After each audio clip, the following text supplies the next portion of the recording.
Most games are not decided by new formations or halftime speeches. They're decided by 5 yards, one pressing cue, a fullback starting 2 steps higher, a striker standing on the correct side of the defender's shoulder. In this video, I'm breaking down 15 small tactical adjustments that don't look dramatic on the tactics board, but completely shift momentum on the pitch. Because in football, tiny levers move very big doors. We'll start with out-of-possession changes.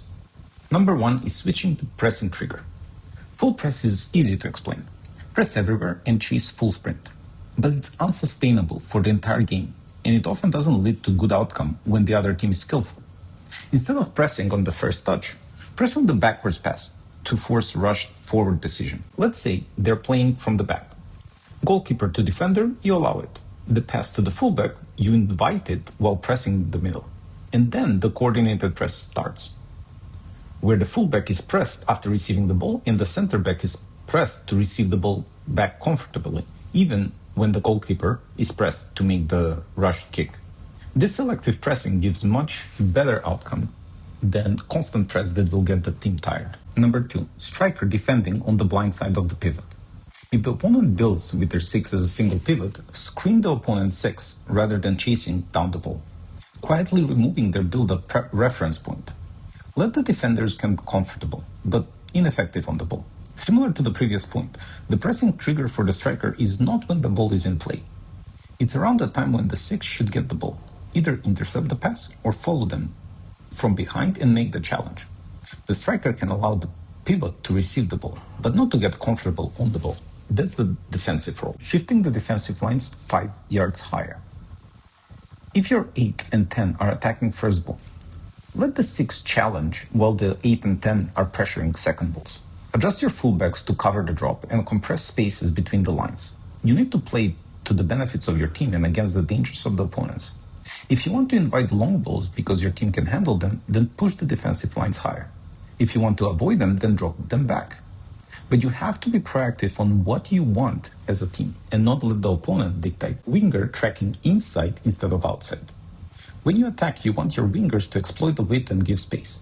But when you defend, you shouldn't track back like robots in the wide area. Instead, they should protect their half spaces first, forcing opponents into predictable wide areas, then handle them there.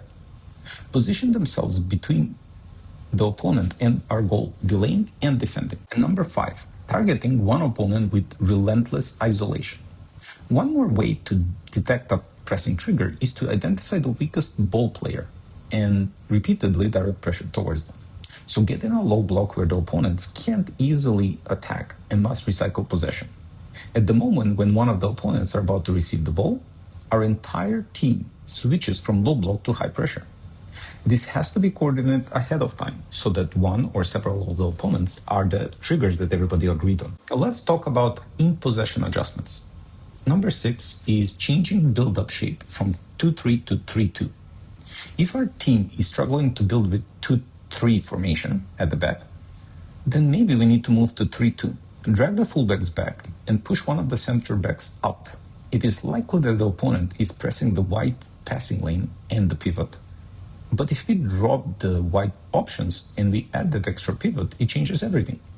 The pressing will need to change, and that will take some time for them to identify, communicate, and adjust. And number 7 is just use double pivot.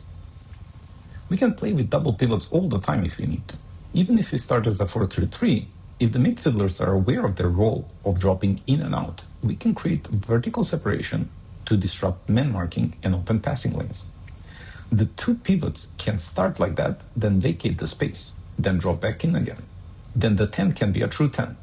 They don't have to worry about dropping back and crowding the midfielder, but instead they can stay higher and get creative. Number 8 is centerback stepping into midfield. The traditional build-up is when one of the fullbacks push higher, the other 3 defenders stretch the defense. But there's no rule that only the fullbacks can push higher. Instead, we can have the central defender push higher into the midfield, creating overload in the area. Oftentimes, it can be that the center back saw an opportunity and drove forward with the ball, but sometimes it's simply a predetermined tactical maneuver. Number 9 is fullback starting 2 steps higher. If we struggle to break a press, we often think it's because the opponents are pressuring us and we need to drop deep. Instead, pin the opposing winger deeper towards their own goal, and subtly change your attacking platform. The distance to your center backs will be larger, and they will play 3v1 with your goalkeeper against the striker from the other team chasing around. We want to give freedom and let creativity drive us in the final third. But if it's not working, then there's something that we have to change, right? So number 10 is narrowing the wingers by 5 yards. While wingers need to provide width, they need to provide unpredictable behavior for the opponent. Coming inside can mean overload of the central lanes and inviting traps or interior combinations. But also it means that there is a space for overlapping runs by the fullbacks. Wingers are the best to decide when they will stretch the attack and exploit all the space, and when the team will create overload to attack a particular area of the field. Number 11 is inverted wingers staying wide for 10 minutes. If the winger can be competent on both crossing from the outside and cutting inside, then it becomes hard to predict what's next. However, the fullback can be trained, like AI, on what to expect. A winger cuts in for the last 30 minutes and all of a sudden stays wide for the rest of the half. Everything that the defense learned in the first 30 minutes, it doesn't work anymore. All of a sudden we break predictability and stretch a compact low block differently. Number 12, encouraging the weak side fullback to underlap. If we have played with inverted winger that now is wide, then we need to adjust our fullback too. They might have overlapped or inverted, but now they will need to underlap. The defenders will find this uncomfortable as a player that skips 2 lines and also shifts sideways between the zones. Introduce interior runs that disrupt defense symmetry. And number 13 is rotating the midfield setup and the players. If you play a 4-3-3, you can switch into a 4-2-3-1 for a while.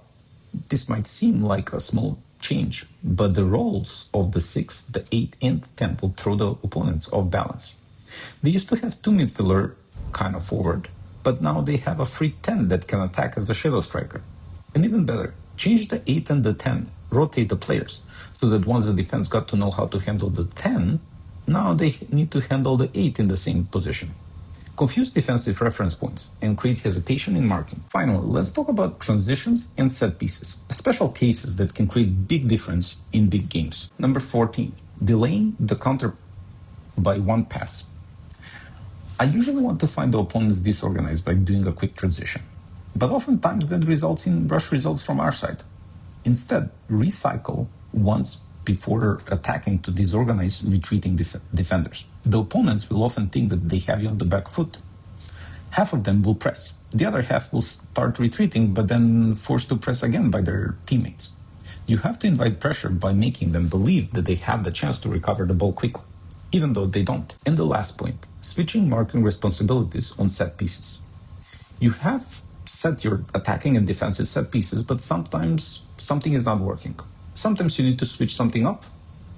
Change one key matchup to neutralize a dominant aerial threat without restructuring everything.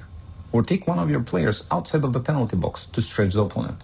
It is harder to come up with a new attacking plan on the spot, but it's much easier to counter the plan that you've already seen. Sometimes it takes a little to turn a disadvantage to an advantage. These simple changes can make or break a game, where instead of giving chances and opportunities for the opponent, you start creating chances for your team. Make sure you understand what is changing and apply these changes timely. Thank you for watching and see you in the next one.